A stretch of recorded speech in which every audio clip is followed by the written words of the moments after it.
Hawaiian Islands are very beautiful, with lush vegetation and beautiful beaches.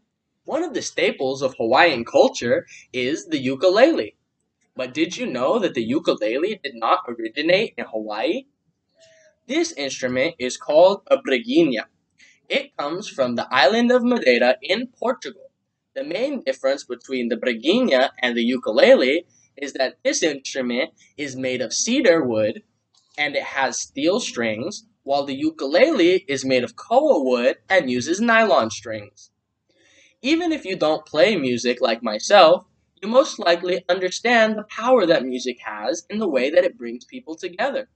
With this instrument, I will explain to you how it was used in the culture, how it represents important values to the culture, and how I identify with the culture. This instrument had a simple use in the culture. It was to entertain. There was no TV and there was no radio at the time, so people had to rely on each other for entertainment. Also, this instrument is very small and easy to carry around. This made it ideal for fishermen, sailors, and farmers. This instrument also represents the important values of the culture as it is very simplistic, like the culture itself, as well as family orientated. Many times, families would get together in parties called festas to play music together on instruments like this and share food together. This was an important part of the daily lives of Portuguese people in Madeira. They also had very simplistic lifestyles. They would wake up, worship, work, and then have a festa. That was the way of life.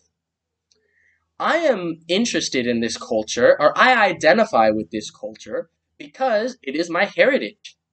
It's very interesting to me to learn about my ancestors and how they would live. It interests me even to learn about the simple things they would do, like how they would entertain themselves, like with this briguinha. I also have similar beliefs as my culture, so it makes sense that I identify with them. In conclusion, this instrument was used for entertainment. Also, it represented the culture's values of simplicity and family. I identify with the culture because this is my heritage and it is where I came from. I encourage you to go out and try to learn something about your culture because when you learn about your culture, you find it interesting and you also might even be able to learn something new about yourself. Thank you for listening.